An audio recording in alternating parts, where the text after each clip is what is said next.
Sungguh indah tiada taranya,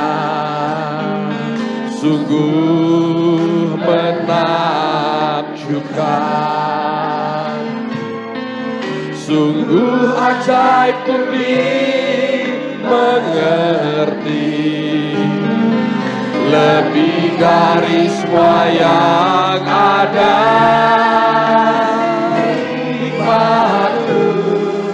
Tiada terselami kasih-Mu dalam tak terduga. Kau sungguh indah tiada taranya, mulia dan berkuasa. Kagum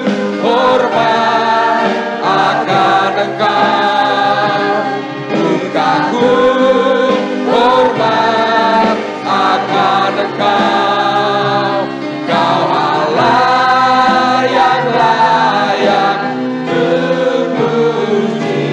Ku kagum akan Engkau, ku kagum hormat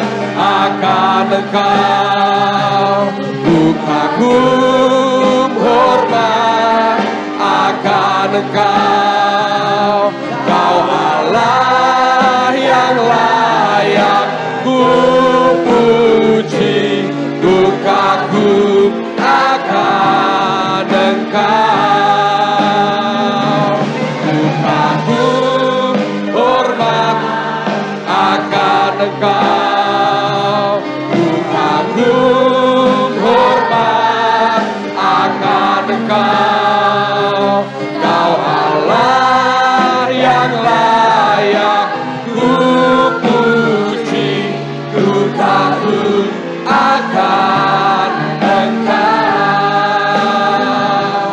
ku kagum akan Engkau, ku kagum akan Engkau. Umashiralah hasiri minta kurala saduru. Oh riala sanara lamu.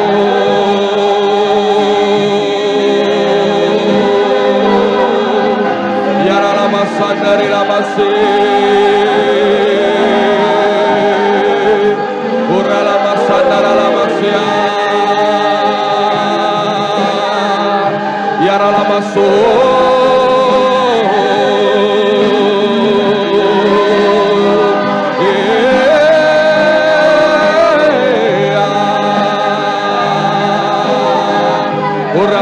Siri mata kaya rala sadara la boa.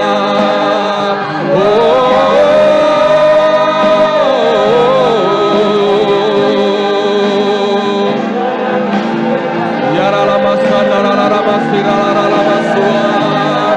Ira la masandara la masiri miti karala.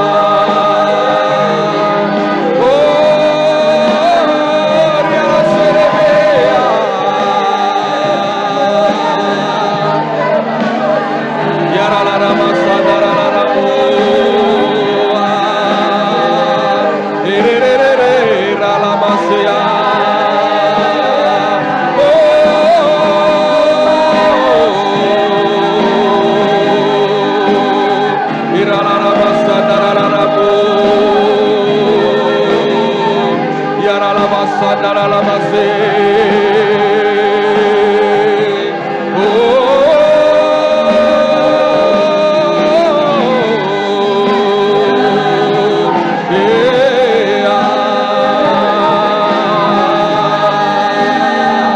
Yara la sadara la mo.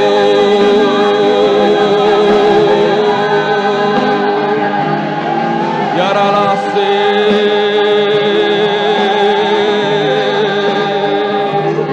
Oh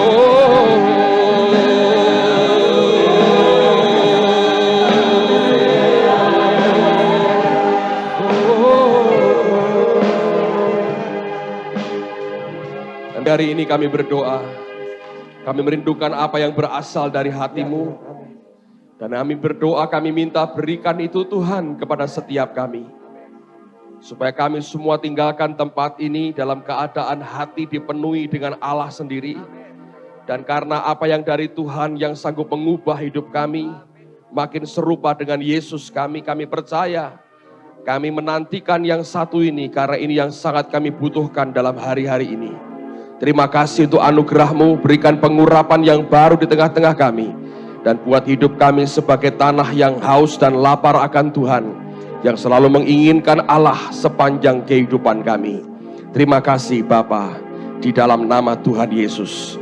Dan semua kita berkata, amin. Mari buka Yohanes pasal yang kedua. Injil Yohanes pasal yang kedua. Setiap kali kita membacakan firman Allah, kita bertemu dengan berbagai macam hal yang membuat kita belajar akan Dia. Dan hari ini mari kita belajar akan Tuhan kita dalam Yohanes pasal yang kedua. Lihat apa yang kita perlu sebagai orang-orang percaya pada akhir zaman ini. Yohanes pasal yang kedua, saya ingin mengajak kita melihat mulai ayat yang pertama sampai dengan ayat yang ke-11.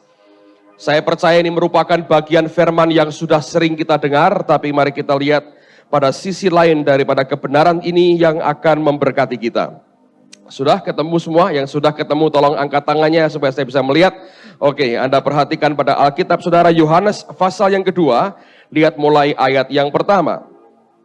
Pada hari ketiga ada perkawinan di Kana yang di Galilea, dan ibu Yesus ada di situ. Yesus dan murid-muridnya diundang juga ke perkawinan itu. Ketika mereka kekurangan anggur, ibu Yesus berkata kepadanya, mereka kehabisan anggur. Kata Yesus kepadanya, mau apakah engkau daripadaku ibu? Saatku belum tiba. Tetapi ibu Yesus berkata kepada pelayan-pelayan, apa yang dikatakan kepadamu, buatlah itu. Di situ ada 6 tempayan yang disediakan untuk pembasuhan menurut adat orang Yahudi, masing-masing isinya 2-3 buyung. Yesus berkata kepada pelayan-pelayan itu, isilah tempayan-tempayan itu penuh dengan air, dan mereka pun mengisinya sampai penuh. Lalu kata Yesus kepada mereka, sekarang cedoklah dan bawalah kepada pemimpin pesta. Lalu mereka pun membawanya. Setelah pemimpin pesta itu mengecap air yang telah menjadi anggur itu, dan ia tidak tahu dari mana datangnya, tetapi pelayan-pelayan yang mencedok air itu mengetahuinya. Ia memanggil mempelai laki-laki dan berkata kepadanya, setiap orang menghidangkan anggur yang baik dahulu, dan sesudah orang puas minum, barulah yang kurang baik. Akan tetapi engkau menyimpan anggur yang baik sampai sekarang. Hal itu dibuat Yesus di Kana yang di Galilea sebagai yang pertama dari tanda-tandanya, dan dengan itu ia telah menyatakan kemuliaannya, dan murid-muridnya percaya kepadanya. Ada sebagian orang berkata begini, lihat Yesus saja membuat air menjadi anggur, jadi boleh dong kita minum minuman keras katanya. Saya mau beritahu saudara begini. Alkitab mengatakan yang diciptakan Tuhan adalah anggur yang baik. Orang Roma menyebut dengan istilah sapa. Sapa adalah anggur yang sama sekali tidak memabukkan, sekalipun diminum dalam jumlah yang sangat banyak. Dan biasanya itu tidak ada proses fermentasi atau peragian, tapi anggur itu sudah dididihkan, digodok sampai mendidih. Sehingga rasanya manis sekali dan tidak memabukkan. Jadi jangan berkata bahwa ayat ini membenarkan kita untuk minum anggur kalau perlu sampai mabuk. Sebab yang dihasilkan dengan mujizat ini, itu menyangkut akan lebih dari 450 liter saudara. Jadi kalau orang minum itu pasti dia mabuk sampai mati. Dan Tuhan tidak menciptakan anggur yang memabukkan. Yang Dia ciptakan itu anggur yang baik. Dan istilah itu menunjuk kepada anggur yang sekalipun diminum dalam jumlah banyak, tidak memabukkan orang yang meminumnya. Oke? Tapi hari ini Kita tidak usah bicara soal anggur yang memabukkan dan tidak, yang kita perlu anggur baru yang membuat kita mabuk Roh Kudus, saudara. Nah, tapi Alkitab mengajarkan sesuatu yang menarik sekali. Ini pertama kali kita melihat bagaimana Yesus mengadakan mujizat dan terjadi di kota Kana pada suatu perkawinan dari dua orang yang mungkin sekali dikenal oleh keluarga Yusuf dan Maria dan juga Yesus. Sehingga mereka diundang untuk datang ke sana. Saya pernah 2 kali mengunjungi akan tempat yang diperkirakan disitulah Tuhan membuat air menjadi anggur. Sekali lagi, perkiraan orang itulah tempatnya. Tapi kota Kana sendiri merupakan kota yang tidak terlalu besar, kecil sekali. Dan sampai sekarang kota itu masih ada. Nah, Ibu Yesus mengerti bahwa sejak dia dibaptiskan dan Allah mengkonfirmasi bahwa Yesus adalah anaknya, dia datang kepada Yesus bukan sebagai ibu yang punya otoritas untuk memerintah akan Yesus. Dan dia datang, dia berkata begini, mereka kehabisan anggur. Itu merupakan suatu permintaan, suatu ungkapan hati. Kedatangannya datang untuk berkata, aku minta tolong mereka kehabisan anggur. Dan karena engkau ini berkuasa, engkau ini Allah, engkau bisa lakukan mujizat. Karena sudah waktunya buat engkau untuk tampil menyatakan siapa dirimu yang sebenarnya. Tapi saya mau ajak kita melihat akan reaksi Tuhan. Menarik sekali pada ayat yang dikatakan begini. Maaf, yang keempat. Kata Yesus kepadanya, mau apakah engkau daripadaku ibu, saatku belum tiba. Kalau Anda punya Amplified Bible, terjemahannya bagus sekali. Dia berkata, leave it to me, my time has not yet come.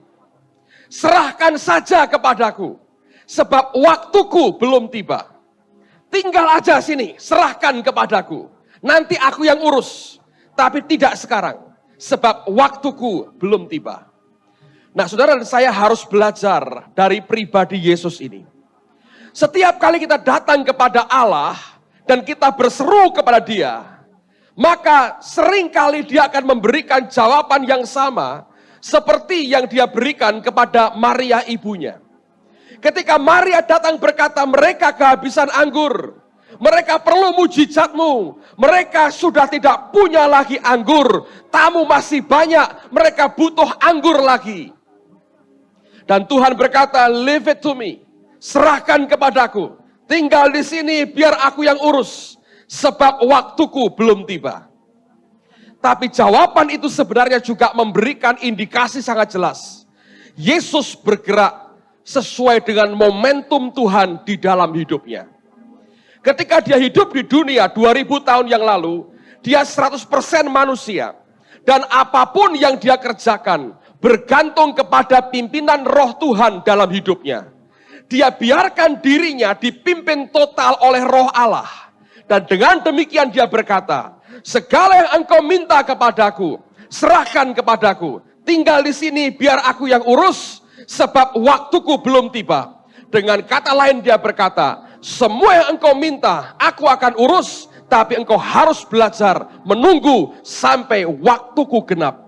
Nah, ini yang kita seringkali sebagai manusia tidak pernah mau mengerti.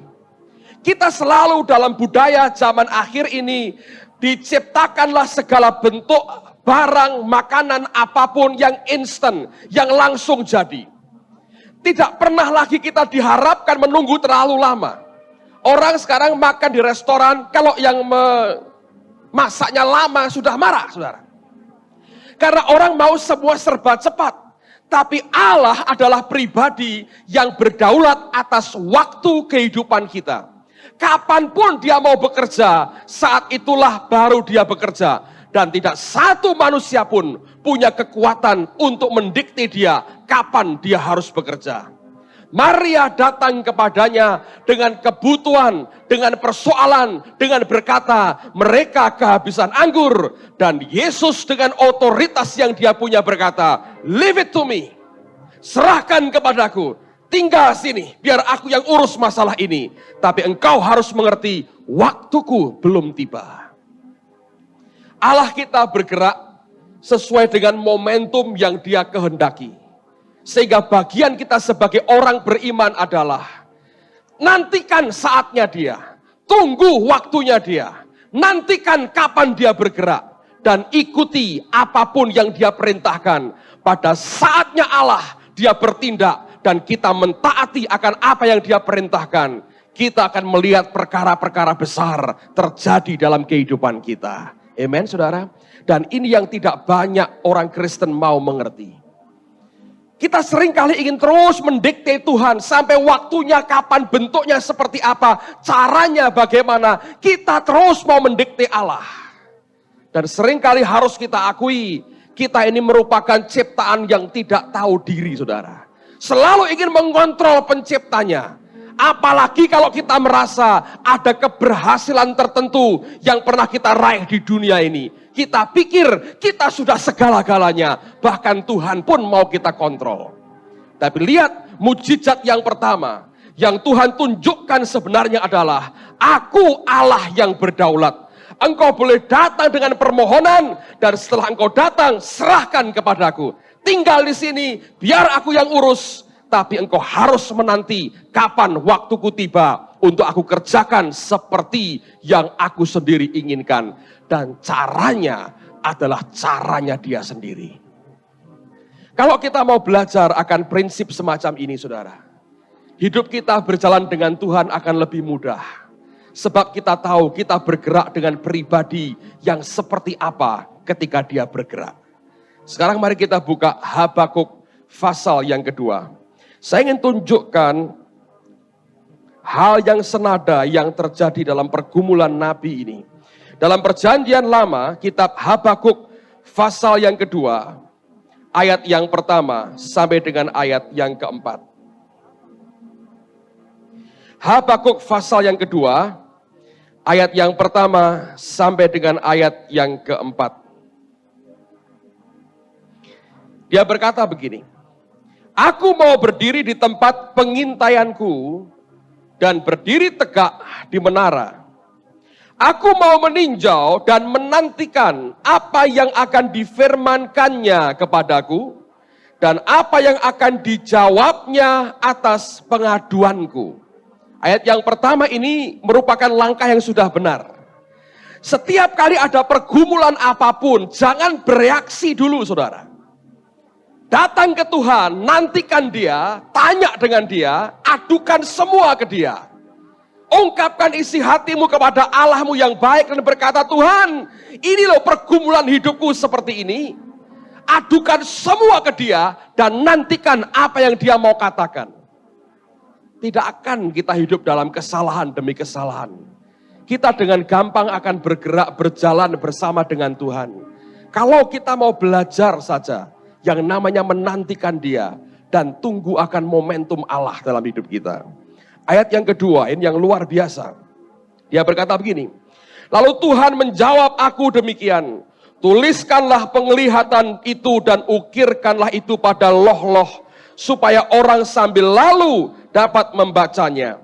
Sebab penglihatan itu masih menanti saatnya, tetapi ia bersegera menuju kesudahannya dengan tidak menipu. Apabila berlambat-lambat, nantikanlah itu, sebab itu sungguh-sungguh akan datang dan tidak akan bertangguh.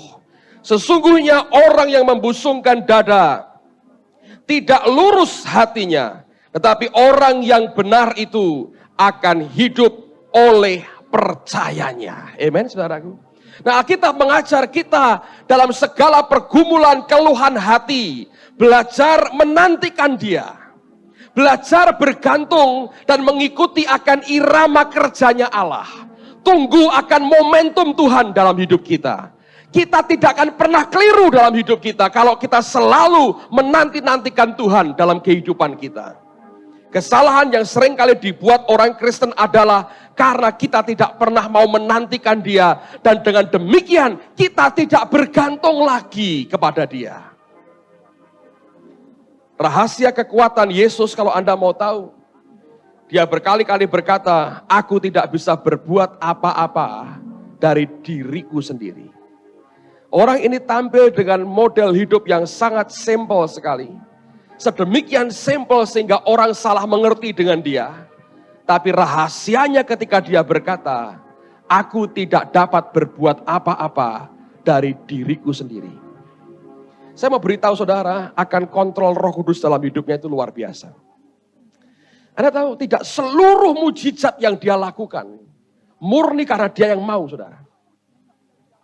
Bahkan seluruh mujizat yang dia lakukan bukan dia mau, tapi Bapaknya yang mau. Anda mau bukti? Ingat wanita yang 12 tahun sakit pendarahan. Alkitab berkata dia berkali-kali mendengar berita-berita tentang Yesus. Sampai timbul imannya berkata begini, asal saja aku jamah jubahnya, aku pasti sembuh. Saya mau tanya saudara, Yesus ngerti nggak wanita ini akan jamah jubahnya dia? Secara manusia nggak ngerti saudara. Alkitab berkata dia jalan, orang banyak berkerumun dekat dia. Menuju ke rumah Yairus yang anaknya hampir mati dan akhirnya mati. Tiba-tiba wanita ini bisa jamah ujung jubahnya. Dan dia berhenti. Dia tanya begini, siapa yang jamah aku?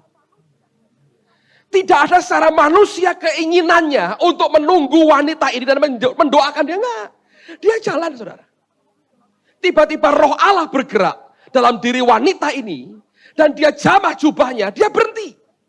Dia tanya, siapa jamah aku?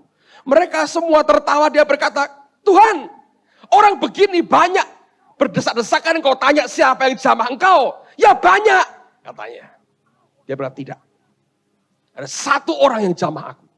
Sebab dia berkata, aku merasa ada tenaga yang keluar dari tubuhku. Kesadarannya sebagai manusia, dia tidak tahu siapa, saudara. Dan mujizat terjadi di luar kontrol manusianya. Sungguh kalau dia berkata, aku tidak bisa berbuat apa-apa dari diriku sendiri. Itu bukan lip service. Bukan cuma di mulut. Dia pribadi yang total tergantung kepada Allah. Nah, pola semacam ini loh saudara, yang diberikan kepada kita. Hari-hari ini kita tahu hidup makin berat. Keadaan makin tidak menentu. Kita mau bergantung kepada siapa lagi? Tidak satu orang pun tahu siapa yang bisa dipercaya hari ini. Makin kita baca surat kabar, lihat berita, dengerin berita, makin pusing kepala kita. Mau percaya kepada siapa? Semua kacau balau, saudara. Kalau sudah begitu, mengapa tidak lagi berpegang kepada pola yang dia ajarkan? Bergantung mutlak kepada Allah yang kita sembah. Dia berkata, aku tidak bisa berbuat apa-apa dari diriku sendiri. Sepenuhnya dalam kontrol Allah. Total. Amen, saudara. Coba buka Sefanya pasal 3. Nanti kita kembali ke Habakuk. Lihat dulu Sefanya pasal 3. Lihat pada ayat yang ke-12. Sefanya pasal 3. Ayat yang ke-12.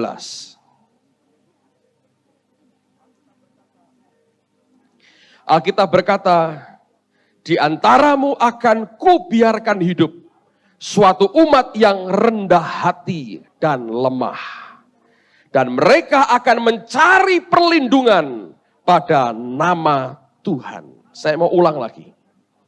Di antaramu akan kubiarkan hidup suatu umat yang rendah hati dan lemah. Dan mereka akan mencari perlindungan pada nama Tuhan. New King James menerjemahkan begini. I will live in your midst. Aku akan biarkan, sisakan di tengah-tengahmu a meek and humble people. Orang yang meek, yang lemah lembut dan rendah hati. And they shall trust in the name of the Lord. Dan mereka akan percaya kepada nama Tuhan. Alkitab berkata, aku akan biarkan tinggal di tengah-tengahmu a meek and humble people. Nah, kata lemah, kata meek di sini artinya, saya pernah jelaskan beberapa minggu yang lalu, artinya not to exert yourself, tidak mendorong dengan daya atau tenaga kita sendiri. Artinya umat yang tidak bergantung kepada tenaganya sendiri, tapi umat yang bergantung kepada kekuatan dan daya yang ada padanya, yang diberikan Allah kepadanya. Dan itu yang dibiarkan Tuhan hidup, saudara. Orang yang mencoba dengan kekuatannya sendiri. Dengarkan baik-baik, Anda akan menghadapi kegagalan yang menyakitkan sekali. Tapi kalau kita mau belajar bergantung menyerah kepada Allah, saudara akan melihat kebaikan Allah dinyatakan dalam kehidupan kita. Amen, saudara. Ini yang penting. Yesus itu pribadi yang terlalu simpel. Saya baca sebuah tulisan menarik sekali tentang dia, saudara. Ada seorang pengarang yang tidak disebut anonim, tidak disebut namanya. Dia membuat tulisan singkat seperti ini. Dia berkata begini. Sokrates mengajar selama 40 tahun. Plato mengajar selama 50 tahun. Aristoteles mengajar selama 40 tahun. Dan Yesus hanya 3 tahun. Tapi pengaruh ajarannya jauh lebih dahsyat dibanding 130 tahun kombinasi ketiga filsuf tadi. Gabungin dibandingin 3 tahun yang dibuat Yesus. Pengaruh ajarannya jauh lebih besar. Yesus tidak pernah melukis. Namun beberapa lukisan terbaik dari Rafael, Michelangelo, dan Leonardo da Vinci mendapat inspirasi dari dia. Termasuk The Last Supper, potret terakhir sebelum disalibkan, kata Victor. Yesus tidak pernah menulis puisi. Tapi Dante, Milton, dan segudang pujangga terbesar dunia diinspirasi oleh dia. Yesus tidak pernah menggubah lagu. Tidak pernah. Namun Haydn, Handel, Beethoven, Bach, Mendelssohn menghasilkan karya terbaik dan sempurna dalam melodi, simfoni, oratoris. Waktu mereka menghasilkan karya bagi pujian namanya. Amen, saudaraku. Coba 3 tahun. 3 tahun bergantung kepada Allah. Lebih dahsyat dari ratusan tahun bergantung dengan kekuatan manusia kita sendiri. Dunia sudah membuktikan itu. Kenapa tidak kita lihat lagi pola hidupnya? Berkali-kali dia berkata, aku tidak bisa berbuat apa-apa dari diriku sendiri. Total tergantung kuasa roh Allah dalam hidupnya. Hari ini kalau Anda menghadapi pergumulan dan sudah sampai titik yang tidak bisa lagi diatasi, saya mengucapkan selamat kepada saudara. Sebab dengan demikian Anda akan bertemu, saya harap, dengan jalan keluar yang sebenarnya. Yaitu berhenti untuk menggunakan kekuatanmu sendiri. Dan pakai kekuatan Allah dalam kehidupan kita. Amen. Dan Allah memberikan kepada kita cara yang sebetulnya sederhana sekali. Tapi yang simple ini yang paling susah dibuat orang.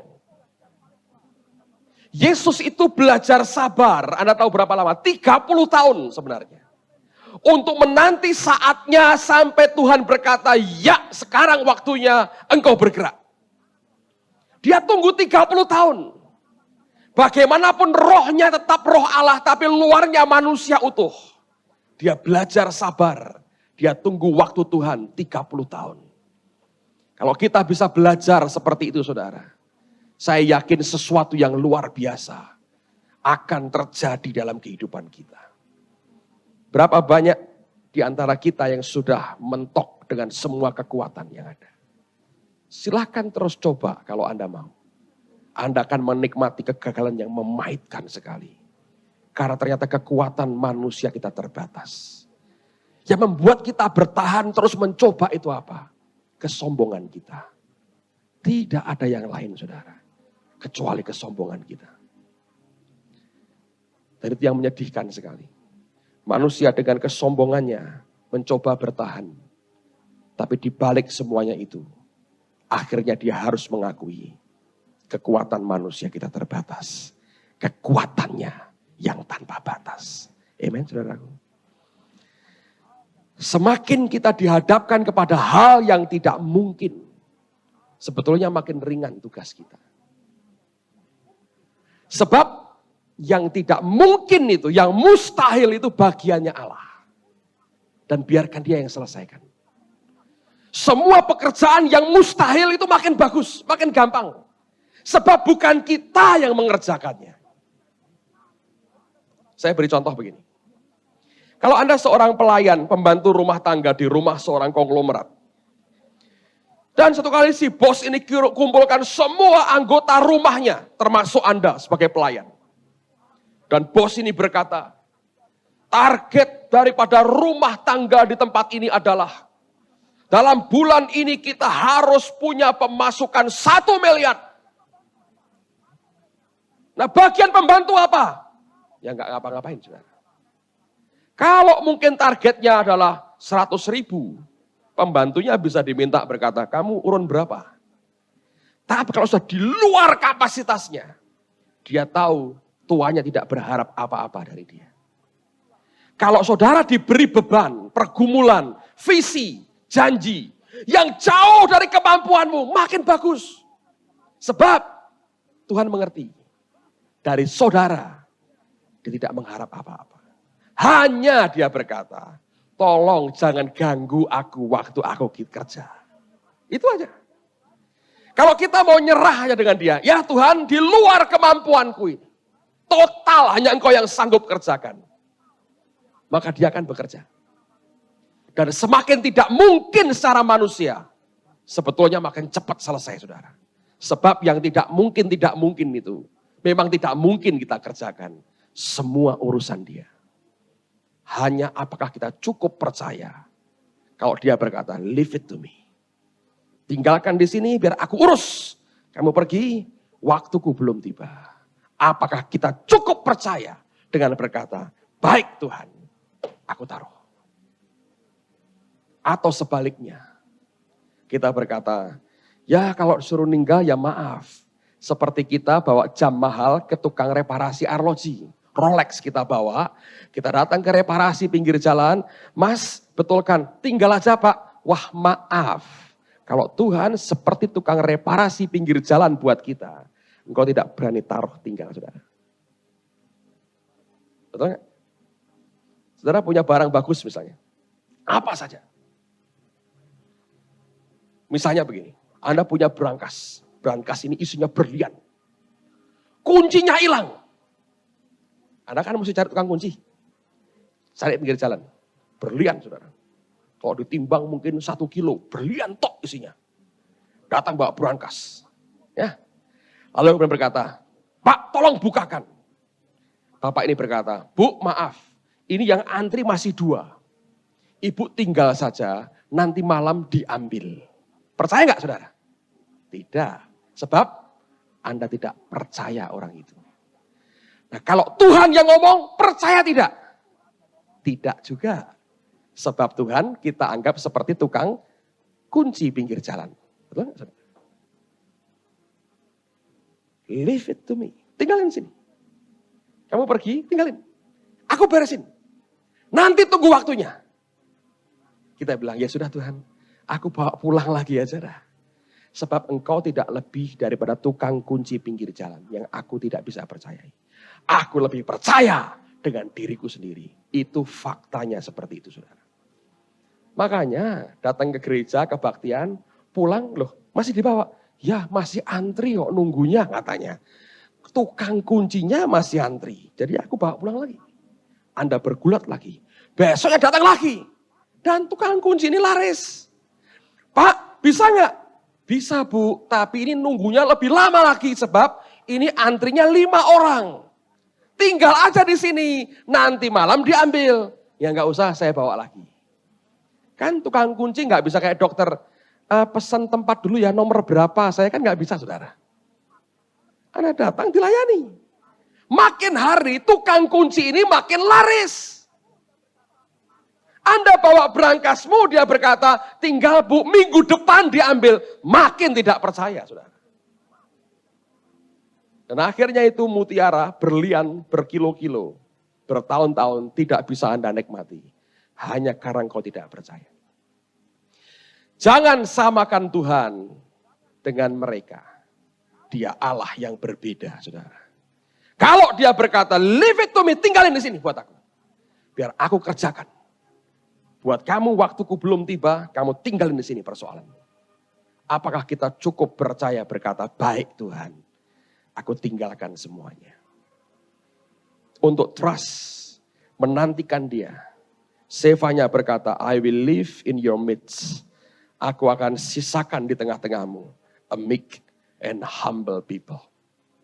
Orang yang tidak mendorong dengan kekuatan tenaganya, tapi juga orang yang rendah hati.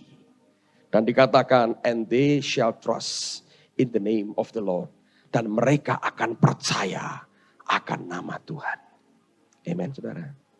Semakin susah, semakin tidak mungkin, semakin gampang. Asal ada kepercayaan dari diri kita. Yang kedua, balik ke Habakuk pasal 2 tadi.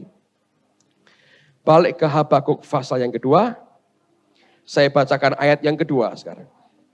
Saya ulang lagi ayat yang kedua. Habakuk pasal 2. Lihat pada ayat yang kedua. Alkitab berkata begini. Lalu Tuhan menjawab aku demikian. Tuliskanlah penglihatan itu dan ukirkanlah itu pada loh-loh. Supaya orang sambil lalu dapat membacanya. Nah, dalam terjemahan lain, sebetulnya kalau sambil lalu itu kan orang yang lewat aja membaca, saudara. Tapi New King James menerjemahkan bagus. That he may run who reads it. Supaya orang yang membacanya itu bisa lari. Bukan sambil lalu.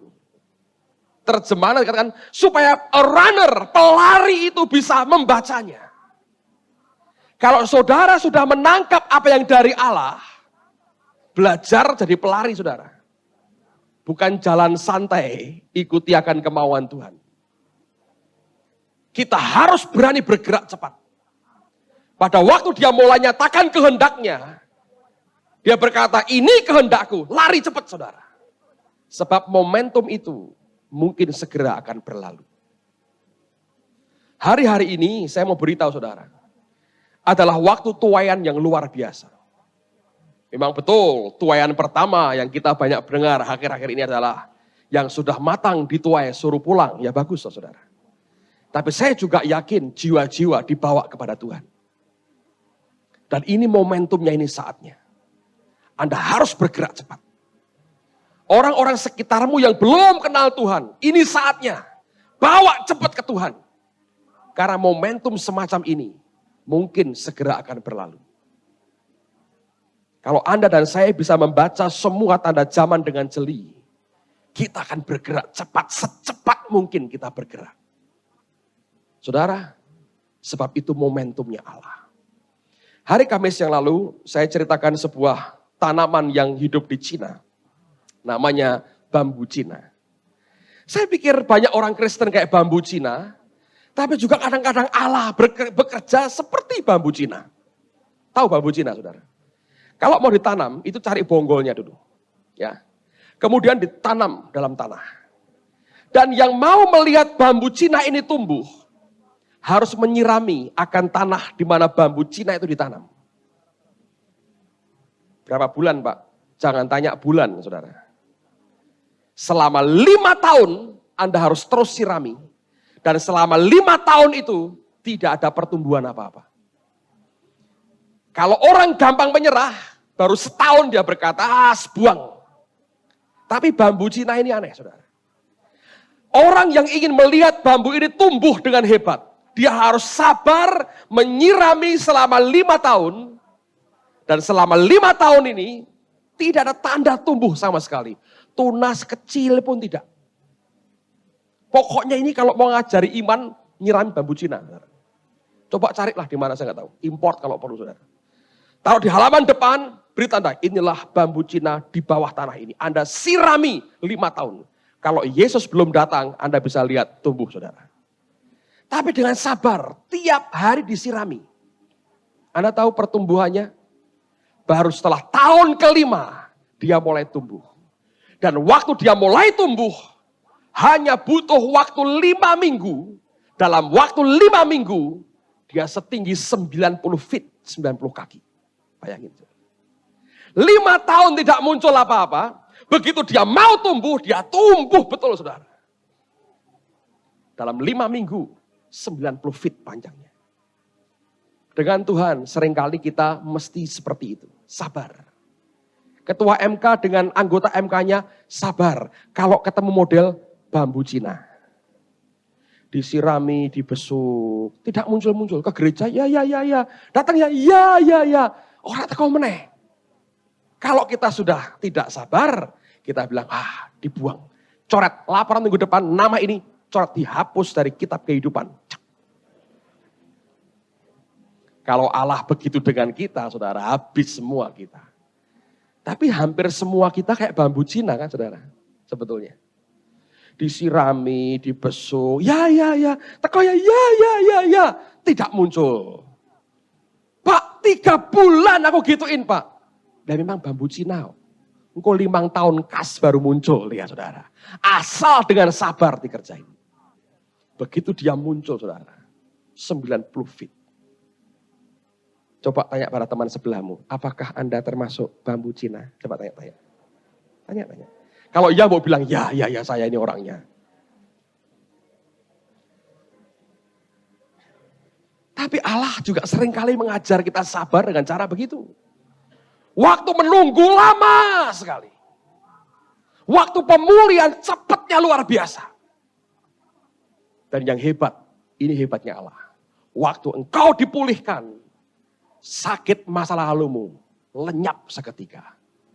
Dan waktu engkau ingat waktu lalumu, engkau tertawa, engkau berkata, dulu kok aku goblok kayak gitu. Sekarang aku dipulihkan oleh Tuhan. Simpel kan saudara? Tapi Habakuk mengajar, pada waktu kita melihat akan visi itu, lari saudara. Sebab itu waktunya pertumbuhan cepat akan terjadi. Gunakan setiap kesempatan yang hari ini Allah buka dalam hidup kita untuk bergerak seperti yang Dia mau. Kalau tidak, kita akan kehilangan momentum Tuhan. Percaya? Dibutuhkan anak-anak Tuhan yang mau lari dari apa yang Tuhan nyatakan dalam hidupnya. Ayat yang berikutnya, ayat 3 dari Habakuk 2 tadi saya ulang lagi. Sebab penglihatan itu masih menanti saatnya, tetapi ia bersegera menuju kesudahannya dengan tidak menipu. Apabila berlambat-lambat, nantikanlah itu, sebab itu sungguh-sungguh akan datang dan tidak akan bertangguh. Sesungguhnya orang yang membusungkan dada tidak lurus hatinya, tapi orang yang benar itu akan hidup oleh percayanya. The right. Orang benar akan hidup oleh karena apa? Imannya. The just shall live by faith. Orang benar, the righteous, the just shall live by faith. Orang benar itu hidup karena imannya, karena percayanya. Kalau kita bisa pegang perkataan Tuhan ini, luar biasa. Saya belajar sesuatu, saya baca artikel menarik sekali saudara. Dalam Wahyu pasal yang pertama dikatakan, Allah menjadikan kita seperti imam-imam dan raja-raja bagi Allah. Charles Niman menulis begini. Allah itu perlu banyak imam dan banyak raja. Dan dua-duanya itu penting. The priest, dia berkata, provide the vision. Imam itu akan memberikan visi.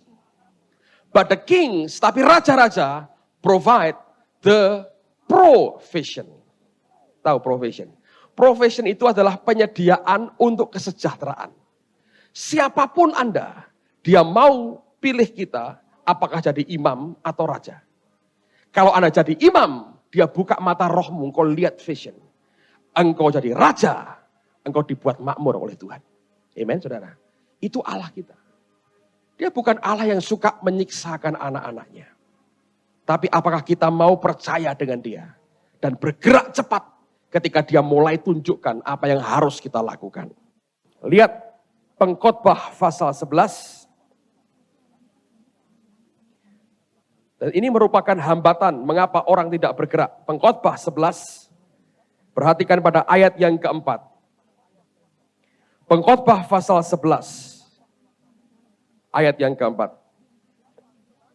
Siapa senantiasa memperhatikan angin tidak akan menabur. Dan siapa senantiasa melihat awan tidak akan menuai. Amplified menulis, he who observes the wind and waits for all condition to be favorable will not sow. Dia yang selalu memperhatikan angin dan menunggu supaya semua keadaan itu ramah dengan dia, berbaik dengan dia, tidak akan pernah nabur. Artinya begini, ada orang yang begini, oh aku baru mau bergerak setelah semua keadaan itu aman buat aku. Jadi dia buatkan penyangga-penyangga yang dia berkata ini akan memberikan rasa aman. Aku tidak akan jatuh, tidak pernah bisa. Saudara. Semua yang dari Allah itu beresiko. Yang namanya iman pun itu beresiko. Jadi kalau kita hanya seperti orang yang nunggu angin diperhatikan. Kapan saatnya angin itu ramah dengan aku. Anginnya terus konstan. Nggak terlalu kencang. Dan kita nunggu sampai terjadi seperti itu. Nggak terjadi. Alkitab berkata siapa yang terus memperhatikan angin. Dan menunggu supaya semua kondisi itu ramah dengan kita. Berbaik hati dengan kita, murah hati dengan kita, tidak pernah dia bakal menabur.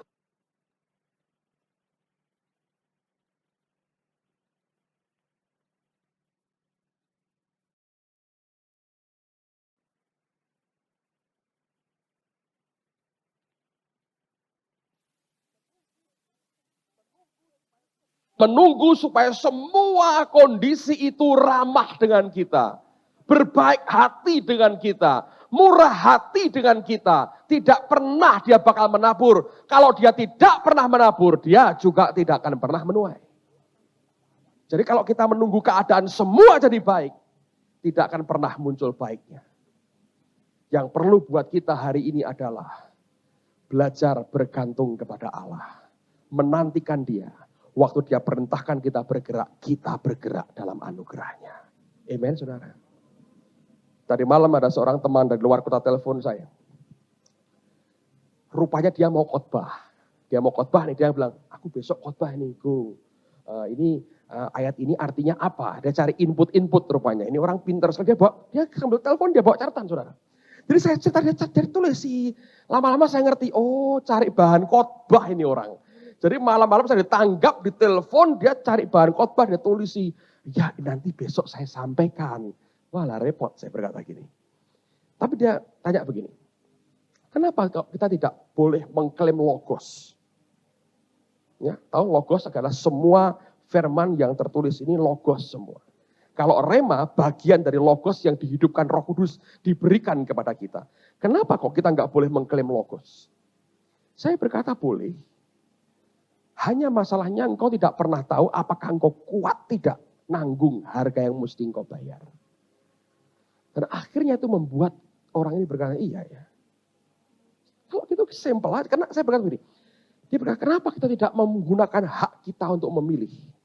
Saya bilang boleh digunakan. Tapi ini yang saya pelajari, saya berkata. Sebaik-baiknya pilihan saya, pilihan Tuhan lebih baik. Sehebat-hebatnya inisiatif saya, inisiatif Allah lebih baik. Semakmur-makmurnya pilihan saya, kemakmuran Tuhan lebih baik. Sesempurna-sempurnanya kehendak saya, kehendak dia lebih sempurna.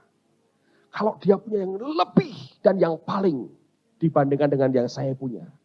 Kenapa saya ngotot saya pakai apa yang dari saya? Kenapa tidak saya pakai yang dari dia? Kalau itu pun ditawarkan kepada saya. Saudara mengerti? Yesus berkali-kali berkata, aku tidak bisa berbuat apa-apa dari diriku sendiri. Saya beberapa hari terakhir ini saya merenung aja apa yang sedang Allah kerjakan di tengah-tengah kita. Akhirnya saya belajar begini, terlalu banyak hal yang secara manusia, secara pribadi saya dan teman-teman sekitar saya sebetulnya nggak sanggup. Saya rasa kita ini gereja yang agak aneh. Karena pendetanya tidak pernah besuk jemaat. Anda pernah tak besuk? Pernah mungkin ya dulu saudara ya. Tapi pernahkah saya kunjungi rumah Anda dan tahu persis tidak? Saya bukannya bangga tidak pernah besuk jemaat, tapi rasanya memang tidak ke situ. Dan saya ini gembala yang tidak hobi konseling, saudara.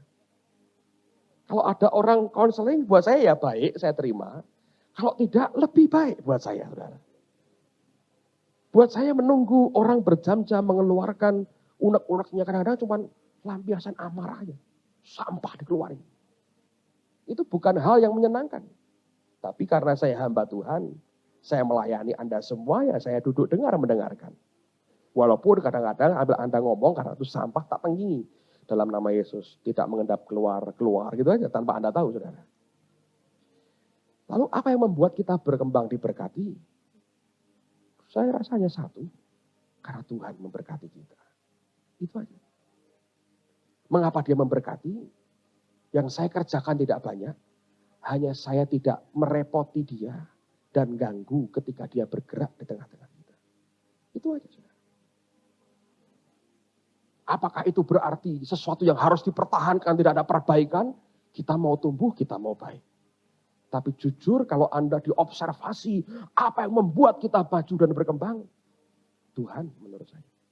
Tidak lebih dari itu dan tidak kurang. Saya harus berikan semua kredit poin itu kepada dia. Dan tidak sedikit pun bisa saya ambil untuk diri saya. Sejak semula saya berkata, aku tidak bisa Tuhan jadi gembala.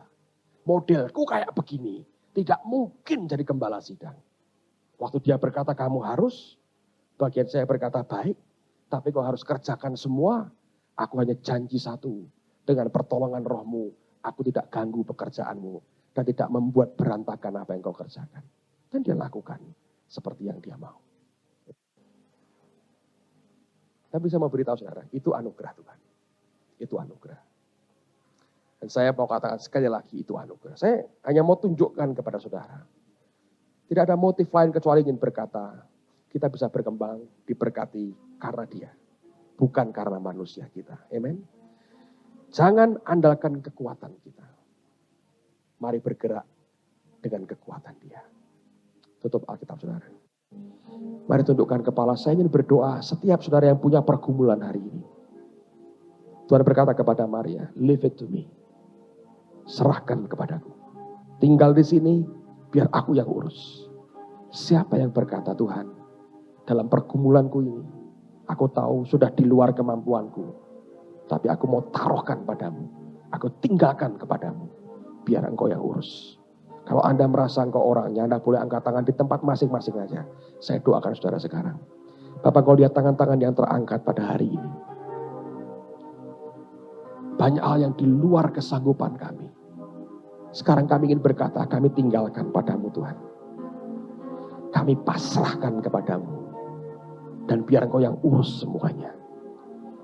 Kami mengakui kemampuan kami sudah sampai batas yang tidak mungkin lagi kami kerjakan. Dan oleh karena itu kami tahu hari ini. Sekarang bagianmu Tuhan. Sekarang bagianmu. Saya beri waktu beberapa detik. Anda sembahyang dengan Tuhan, saudara. Ada yang bergumul pekerjaan, keselamatan keluargamu. Engkau sudah mencoba yang terbaik engkau bisa. Selebihnya urusan dia. Hanya beranikah kita berkata, aku pasrahkan kepadamu Tuhan. Kau yang urus sesuai dengan waktumu sendiri.